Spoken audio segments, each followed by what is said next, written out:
Hey everybody, off the Mike Sports Network here. NBA Finals. Game 7 is happening. Pacers and Thunder from Oklahoma City on Sunday night. Um First and foremost, like this is going to be your little preview here of this game for courtesy of the channel. We haven't really talked a lot of NBA Finals throughout this. There's been a lot of stuff going on across the world of sports entertainment, WWE, AEW, been stretched a bunch of ways, even College World Series. But this is a big deal. First time there's been a game 7 in the finals since 2016, almost 9 years to the day. One of the great moments for me as a sports fan. The Cleveland Cavaliers beat the Golden State Warriors game 7. They were the road team. Indiana is the road team going in. I think I saw a stat since I forgot what the number is, or how recent it's been.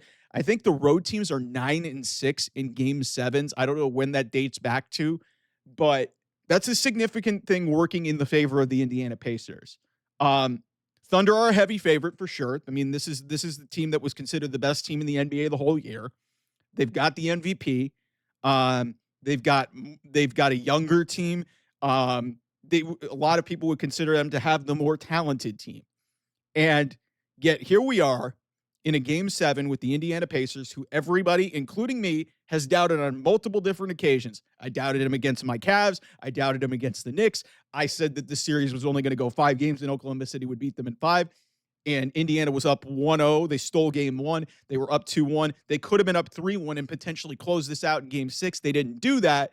But because they ultimately lost game 4 and 5, but then they win game 6. And here we are with just a fascinating situation playing out in front of our eyes. And I think this has the potential to be one of the great game 7s in NBA history. Because game 7s are always a crapshoot.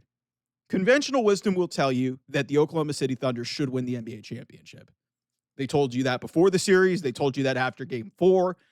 They told you that after game 5. But then Oklahoma City got absolutely smacked in the mouth. I think it was a 30-9 run to end the first half, and then they didn't score for the first 5 minutes of the third quarter, and this game was over. Their starters didn't even play the fourth quarter. So, keys to the game. The biggest key for me is Tyrese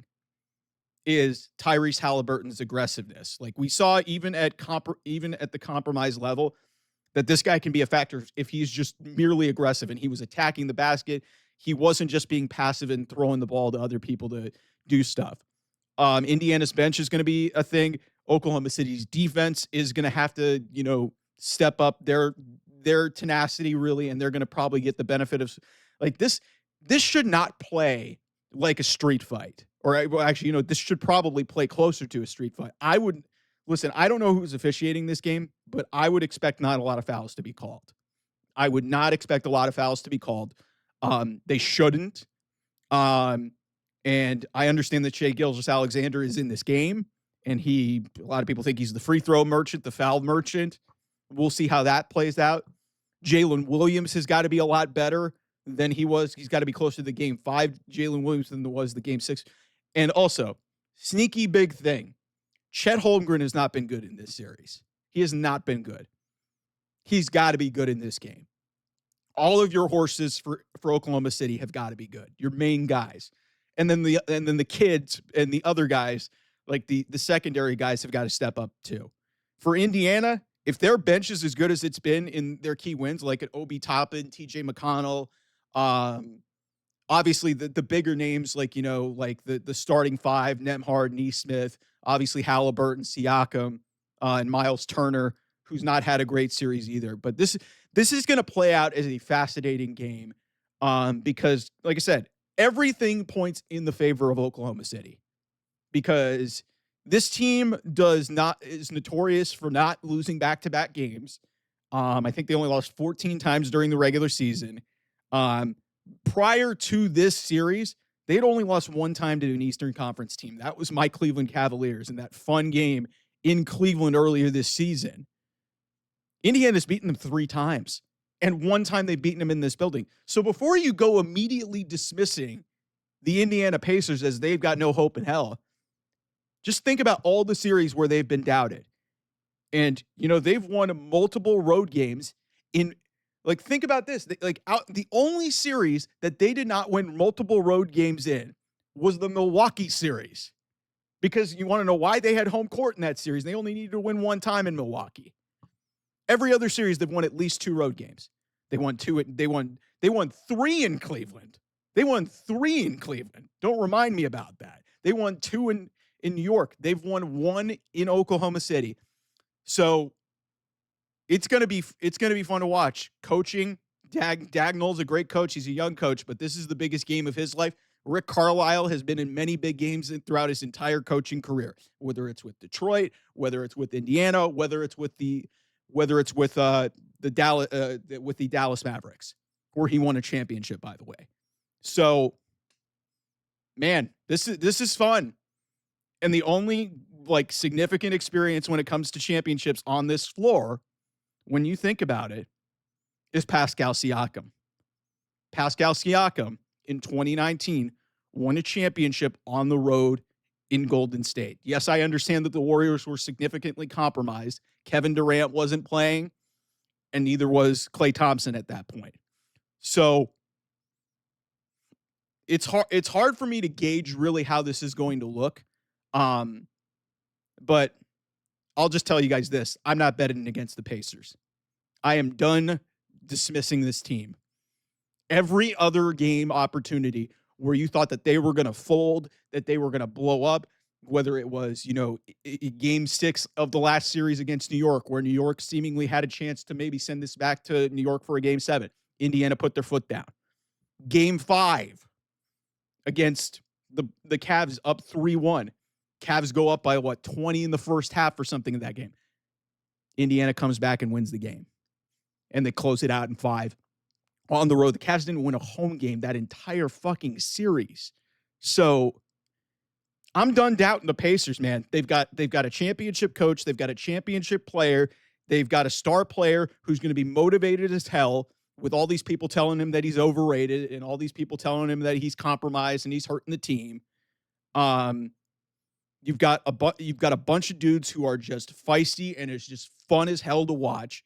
TJ McConnell is just like the Energizer Bunny of the NBA. This guy just never stops moving. It's unbelievable. And Oklahoma City, despite being the prohibitive favorite, they've got youth on their side. They've got everything in their favor. There is bound to be the possibility that the Thunder, the moment's too big for them. I understand that they had a game 7 in their building against Denver, and Denver had Jokic. Here's the difference here between Denver and Indiana. Denver did not have the depth that Indiana does. If the depth of Indiana's team wears Oklahoma City down, and Obi Toppin plays as well as he has in this series, and TJ McConnell plays as well as he has in this series, and they extend their bench. Mathurin doesn't shit the bed because he's just a complete enigma. You don't know what, one game he'll score 20 points. One game he'll miss 4 free throws and cost you and have 2 away from the play fouls that effectively cost him a big game in this series. Indiana has got the horses to match Oklahoma City. It's, can they score? Can they defend? And can they do what they've been doing the entire playoffs? And that is defy the odds. If Indiana does this, this is one of the most unlikely championships in NBA history. It is. No matter what you look at the metrics of how good they have been in 2025, the Indiana Pacers, nobody going into this playoffs had them going to a game 7 with the best team in the NBA, the Oklahoma City Thunder. Think about this.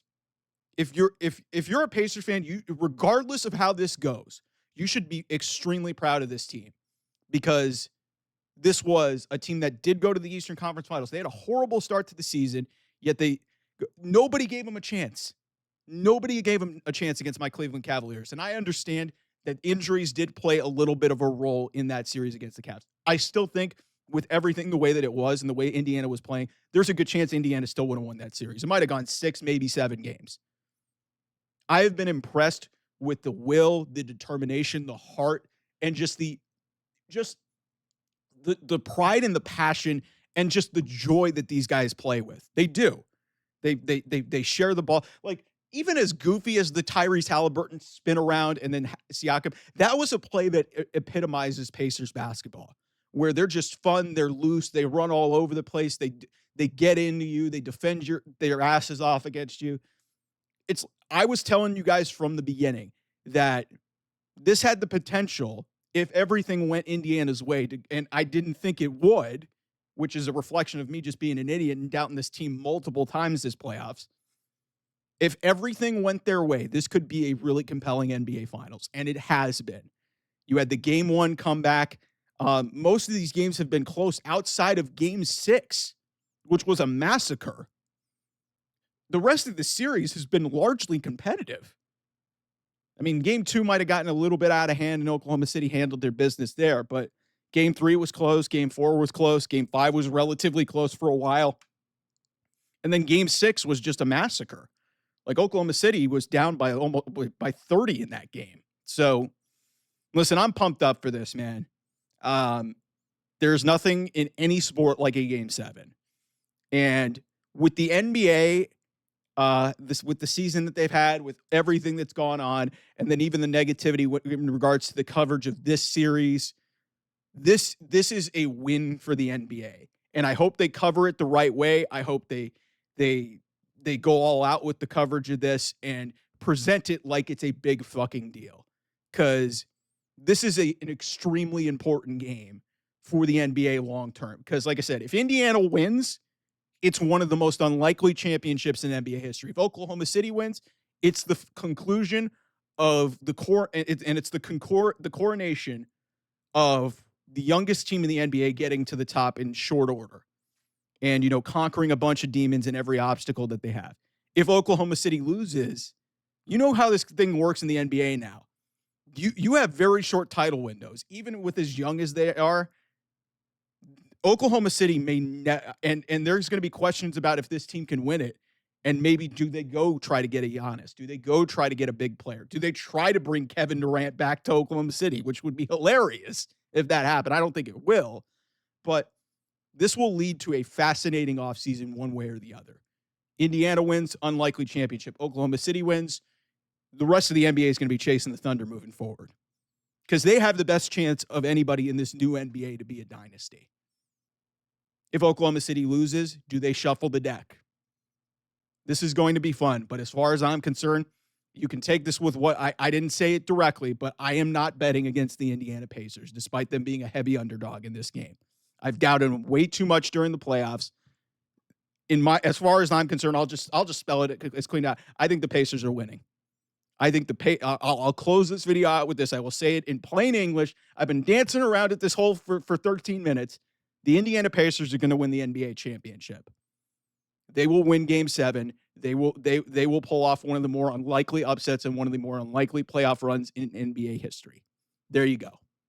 Thanks so much for subscribing and watching on the channel here. We'll have a lot more content coming out. And potentially, I don't know if we'll go live after Game 7, but we will be on here after Game 7, no matter what the result is, and talking about all the particulars that came out of this game. Can't wait. I'll see you guys. Bye-bye.